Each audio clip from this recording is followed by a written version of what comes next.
Twongeye kubasuhuza twizere ko abatangiye kudukurikirana muri iyi minsi bari gukurikiza inama tugenda tubagira kubera ko hari isi irugarijwe, niko navuga. Isi irugarijwe si abanyarwanda gusa n'abandi bose ndetse bari mu bihugu bitandukanye biteye imyambi y'igishirira, biteye uturemangingo mvamigabane barugarijwe bitewe n'ubushakashatsi bushyashya twabonye buva mu gihugu cya Korea y'Amajyepfo, aho bafashe abantu bitewe n'uturemangingo bagiye bitera, noneho bakajya bavuga bati utu turemangingo dutera kansa ku gipimo iki n'iki, icyo bise hyperprogressive diseases cyangwa se tumor hyperprogression cyangwa hyperprogressive tumors cyangwa se ibyo bamwe bita turbo cancers. Nuvuga ngo ni kanseri zifite umuvuduko w'igipimo cyo hejuru ku buryo ikwinjiramo uyu munsi ikakwica icyumweru gitaha. Hari n'abo yinjiragamo bakimara kubatera uturemangingo mvamigabane bagapfa iryo joro, ako kanya noneho bagataha umunsi umwe bakaba bapfuye. Twarababonye, hari nk'umukobwa icyo gihe yari ku Gisozi, mama we ari kuvuga ngo aho bamuteye habyimbye arapfa. Iyo yari kansa. Izo nizo twita hyperprogressive cancer. N'abandi twagiye tubona bakabatera ahantu bakabyimba, naho ibyo bibyimba bikazabica. Twarababonye benshi cyane. Twabonye abishwe n'amakanseri ari abana batoya. Abana bato, umwana w'imyaka 10 kumva ngo kanseri yamwishe. Umwana w'imyaka, izo zari turbo cancer zagendaga zibica. Noneho abantu ntibasobanukirwe kubera ko ubushakashatsi bwari butarabigaragaza, ariko abantu kubera ko bajijutse, n'ubundi abanyarwanda barajijutse, bamaze kubibona ko kanseri ziyongereye. Ni ukuvuga ngo nta gishya mbazaniye, ni ibyo musanzwe mubona muri iyi minsi, ni indwara musanzwe mubona. Barapimye rero basanga, sindi buvuge mu mazina cyane, ariko basanga za zindi bita Pfizer zifite mu gipimo cya 50%, izo bita Moderna zifite 25 gutera kanseri. Noneho basanga iyo uvanze Pfizer na Moderna, mwibuke ko iwacu abantu ari uruvangivange, uba ufite 10% kugira ngo ube warwara. Iyo ufite zimwe zitwa Oxford, zimwe zo mu Bwongereza, sindi buzivuge nazo mu mazina, zimwe zavuye mu Bwongereza, uba ufite igipimo cya 6. Iyo ufite izavuye mu Burusiya, uba ufite 1%. Iyo ufite izavuye mu Bushinwa, uba ufite 2.5%. Urumva ko abaturage bagifite amahirwe, abaturage baza Ruyenzi, abaturage baza Kibungo, aho bagiye batera iz'Abashinwa, bo baracyafite amahirwe. Izo kanseri rero, cyangwa se icyo nakwita izo kanseri ziri mu bwoko bwa hepatologic cancer, harimo nuvuga ngo kanseri z'amaraso leukemia, harimo kanseri zinakwita za tissue, lympho tissue, lymphoma, harimo amakanseri y'ibibyimba, usanga umuntu afite ikibyimba ku mwijima, izo ni sarcoma, harimo izo ni carcinoma, hakaba na sarcoma, melanoma. Ni ukuvuga ngo kanseri ziri ubwoko bwinshi, ariko ikigaragara ni uko ziyongereye.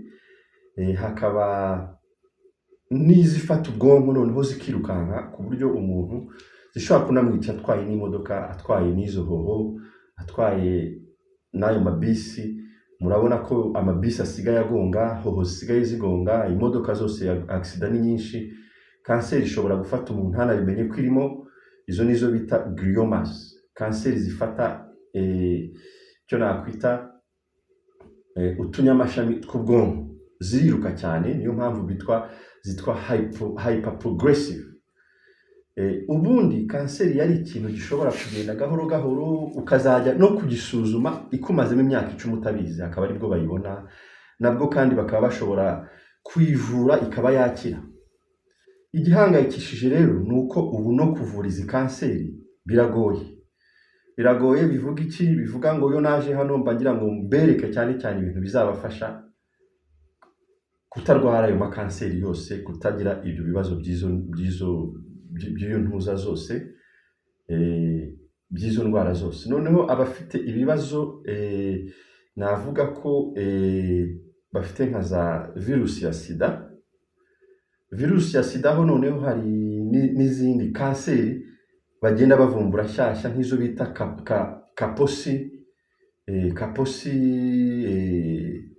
sarcoma, izo cyangwa se kaposi tumors zigenda zifata abantu bafite virusi ya sida.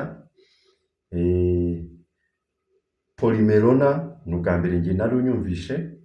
Harimo amazina mashyashya atari mu mazina asanzwe tuzi ya kanseri. Hari kanseri y'umutima, heart tumors. Kera kumva ngo umuntu yarwaye heart tumors, kanseri y'umutima, ni ibintu bitabagaho, ariko ubu zariyongereye cyane. Ubwo ku gipimo cya 43% z'amaraso ziri ku gipimo cya 48%. Iz'uruhu nazo ntabwo zoroheye abantu, ziri nko ku gipimo cya 7%. Ni ukuvuga ngo murumva ko amakanseri ari amakanseri. Niyo mpamvu rero nta muntu wavuga ko atazayirwara mu gihe yiteye imyambi y'igishirira ivi Bugesera, mu gihe yiteye uturemangingo mvamigabane. Ibyiza ni ugutangira kwiyungurura, kwiyoza umubiri, kwiyoza amaraso. Niyo mpamvu nazanye iyo bita koriyanda, yoza neza amaraso, yoza neza igifu cyawe.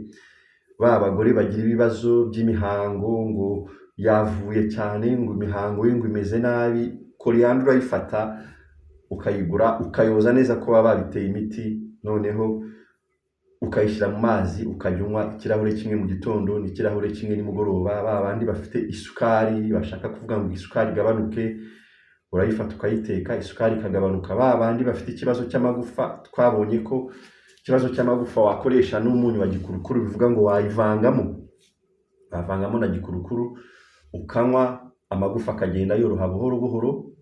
Abafite ikibazo cy'ubwonko, concentration, kuva bitera uturemangingo, hari abahari yibuka naho yashyize urufunguzo rw'imodoka, ajya kuva mu rugo akibagirwa aho yaragiye, barahari. Icyo ni ikibazo cy'ubwonko, iyi ngiyi irabafasha. Ba bandi bafite ikibazo cy'umutima utera wiruka cyane, bagahora biruka kwa muganga bafata imiti, abantu bari basanga mu kibazo cy'imitima. Ubu imitima nta control ifite. Hari ibyo twabonye mu biganiro byashize byitwa myocarditis na pericarditis. Ndumva nzongera nkabisubiramo, nkabisobanura neza mu minsi iri imbere. Ariko hari n'igihe usanga abantu bagira ngo ni high blood pressure, ahubwo ari myocarditis, ari ubushye bwa misikire y'umutima, cyangwa se bw'inyama ubwayo y'umutima, cyangwa se agahu k'inyuma. Ubu ukagenda wiruka kwa muganga, ugahora kwa muganga. Iyi rero ikaba igabanya ubushye bwo mu nyama z'umubiri, igabanya ubushye mu gipimo cyo hejuru. Urumva ko ubwonko bagomba kwikoresha ubushye rero hari ibimenyetso byayo bigira ibyo twita clinical signs and symptoms. Ubushye burya iyo warwaye indwara zigendana n'inyama z'ubushye, ni ukuvuga ngo kanseri itaraza iguha ibimenyetso iguha ni uko utangira kumva ufite ubushye munsi y'ibirenge, ufite ubushye mu ntoki, ugasanga ubira ibyuya cyane. Izo ni sinye nkeya kanseri ibiri kubita amasayini ikubwira ngo ndaje. Noneho rero iyi kanseri yitwa turbo cancer, kubera ko iriruka cyane, ni kanseri ifata umuntu ikamwica mu byumweru 2. Ni kanseri ifata ikica umuntu, ni kanseri ifata ku buryo no kwipima bigoye. Cyane cyane hari nka hepatocellular cells, ni ukuvuga ngo ni kino gice cy'inyuma, ingobyi ifashe izi nyama zose z'umubiri zirimo hano. Kiriya gice cy'inyuma gifashe zose, aho zishingiye hose hariya, kugira ngo bamenye ko harimo kanseri biragoye.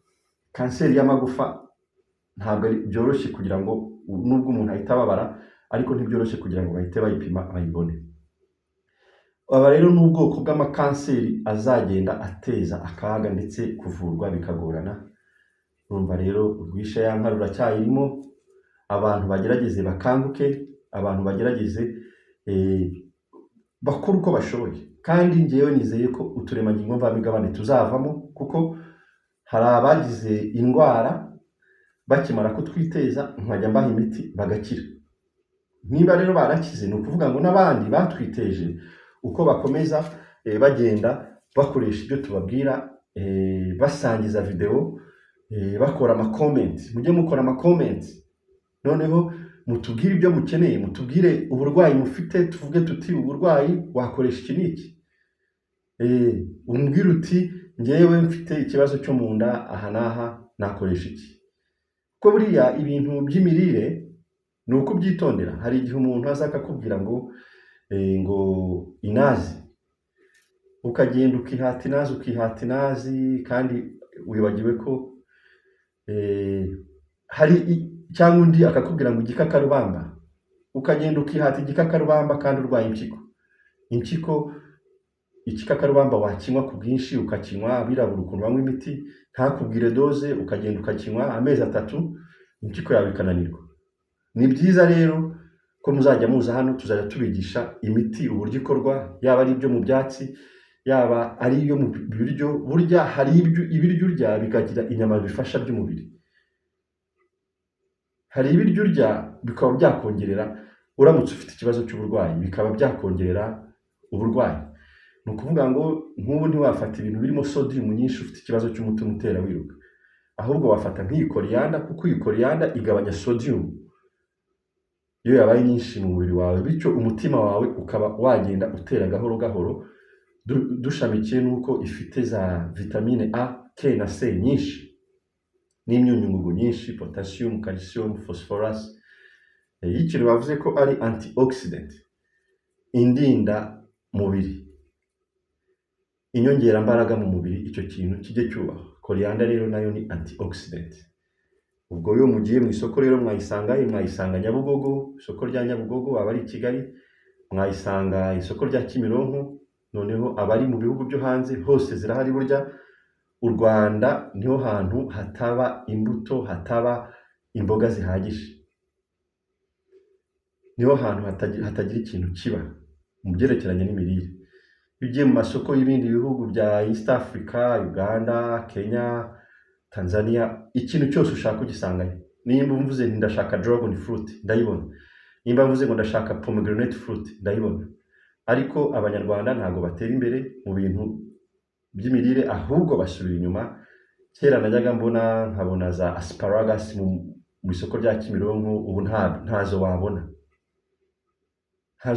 basubira inyuma. Najyaga ngenda nkabona ziyo bita za artichaut, ubu ntazo wabona. Abanyarwanda rero basubira inyuma. Igituma basubira inyuma mu mirire cyaranyobeye, igituma badahinga ibintu bibafitiye akamaro mu mubiri byaranyobeye. Sinzi ikibazo exactly abanyarwanda bafite. Rero iyo ubibuze aho ngaho bigenda gute? Haba hari aho bagurisha imbuto. Uramutse ufite jaride wayirimbura, jaride yawe wayirimbura, ukajya ushyiramo ibintu nk'ibi ngibi, noneho ukamenya ngo wariye n'ibintu byiza kuko nta miti wasukiriyeho. Jaride ukayihindura iy'imboga. Ubu jaride ukeneye kuyihindura iy'imboga. Hanyuma abamama kera twavugaga ko ari umutima w'urugo. Ugataha kare ukita ku bana bawe wateje uturemangingo mvamigabane. Abo bana wateje imyambi y'igishirira, ejo bundi n'aba afite izi hyperprogressive cancer, iyi kanseri yiruka, ntabwo bazabasha kumuvura. Wirukanke usanga umwana wawe arapfuye, nk'uko abana bahandi mu bihugu hose ku isi bari kugenda bapfa, cyane cyane yitwita millennials. Aba bana bato cyane, generation ya nyuma, bari gupfa cyane. Murakoze rero, nama mujye muzitaho cyane. Mwari kumwe na Master Kata. Mugire ibihe byiza.